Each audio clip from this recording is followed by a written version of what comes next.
Le Seigneur soit avec vous. Et avec votre esprit. Évangile de Jésus-Christ selon saint Matthieu. Gloire à toi, Seigneur. En ce temps-là, Jésus s'adressa aux foules et à ses disciples, et il déclara: Les scribes et les pharisiens enseignent dans la chair de Moïse. Donc, tout ce qu'ils peuvent vous dire, faites-le et observez-le.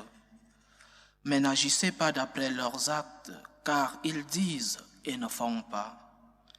Ils attachent de pesants fardeaux difficiles à porter et ils en chargent les épaules des gens. Mais eux-mêmes ne veulent pas les remuer du doigt. Toutes leurs actions, ils les font pour être remarqués des gens. Ils élargissent leurs phylactères et rallongent leurs franges. Ils aiment les places d'honneur dans les dîners, les sièges d'honneur dans les synagogues et les salutations sur les places publiques. Ils aiment recevoir des gens le titre de rabbi.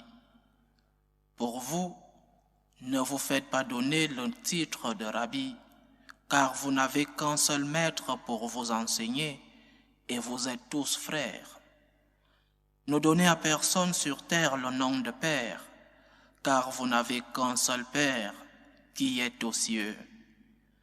Ne vous faites pas non plus donner le titre de Maître, car vous n'avez qu'un seul Maître, le Christ. Le plus grand parmi vous sera notre serviteur.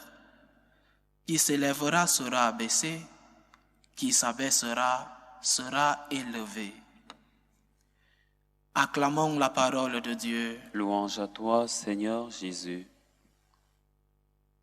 Il est frappant de constater que le Seigneur, après une plainte si forte contre les scribes, c'est-à-dire les lettrés de ce peuple juif, et les pharisiens, après cette lourde plainte, le Seigneur nous demande de faire ce qu'il nous demande de faire, ces mêmes personnes. Faites ce qu'ils vous disent de faire, observez-le, nous dit le Seigneur.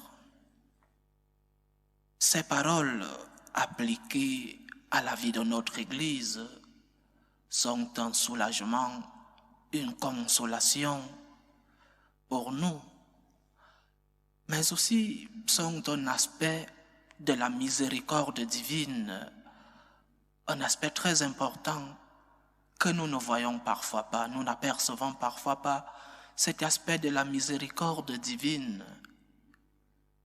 Dieu n'abandonne pas son peuple. Dieu n'abandonne pas ce peuple entre les mains des péchés, des incohérences, de la corruption de ses pasteurs. Dieu n'abandonne pas son peuple. Faites ce qu'ils vous disent, parce que le plus important, c'est le message qui compte. Le plus important, c'est ce qui est transmis.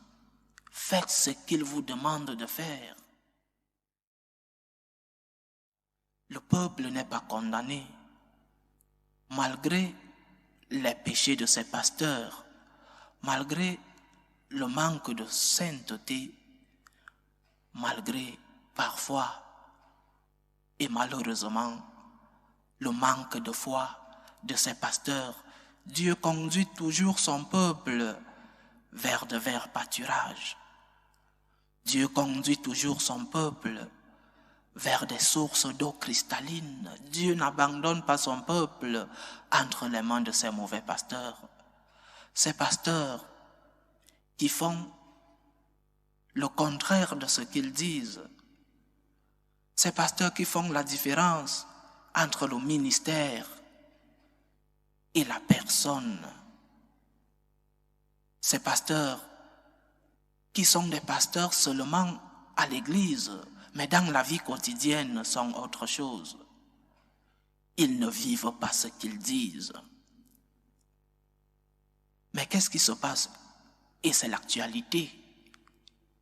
Qu'est-ce qui se passe quand ces pasteurs non seulement ne vivent pas ce qu'ils disent, mais aussi et plus grave, ne transmettent plus ce que dit le Seigneur.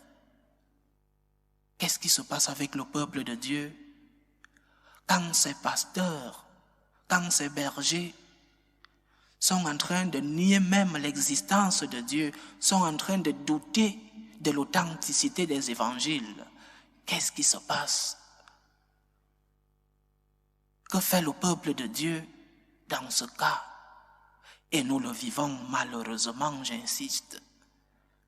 Nous le vivons de nos jours. Des pasteurs qui dénaturent la parole de Dieu. Des pasteurs qui disent, peut-être pas ouvertement, mais qui disent, Jésus vous a dit ceci, mais Jésus est démodé. Est-ce que ce que les évangiles disent même, est-ce que nous sommes sûrs? Parce qu'il n'y avait pas de caméra pendant l'époque de Jésus. Et nous avons ces pasteurs-là qui doutent même déjà de l'authenticité de la parole de Dieu, qui ont perdu la foi. Alors notre prière doit être triple. Non seulement nous devons prier pour que le Seigneur envoie des pasteurs conformes à son cœur, pour que le peuple de Dieu ne soit pas manipulé. Et aussi pour que ces pasteurs transmettent fidèlement la parole de Dieu. Beaucoup ne parlent plus de Dieu. Changement climatique, politique, économie.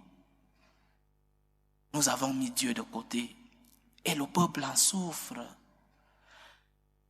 Prions donc pour nos pasteurs, pour qu'il y ait une cohérence entre le ministre et le ministère, le pasteur et sa vie quotidienne. Prions le Seigneur pour que nos pasteurs, du moins, essayent de suivre le chemin de la sainteté. Prions aussi Dieu pour qu'il nous envoie de bons pasteurs, des pasteurs conformes à son cœur miséricordieux, pour que sa lumière brille dans le monde à travers de cela qu'il a mis devant son peuple. Que le Seigneur nous aide, surtout nous qui sommes les pasteurs de son Église, qu'il nous aide à transmettre fidèlement son message et d'essayer, du moins essayer, de vivre ce que lui-même nous a dit. Qu'il nous aide et qu'il nous protège. Loué soit Jésus-Christ. À jamais.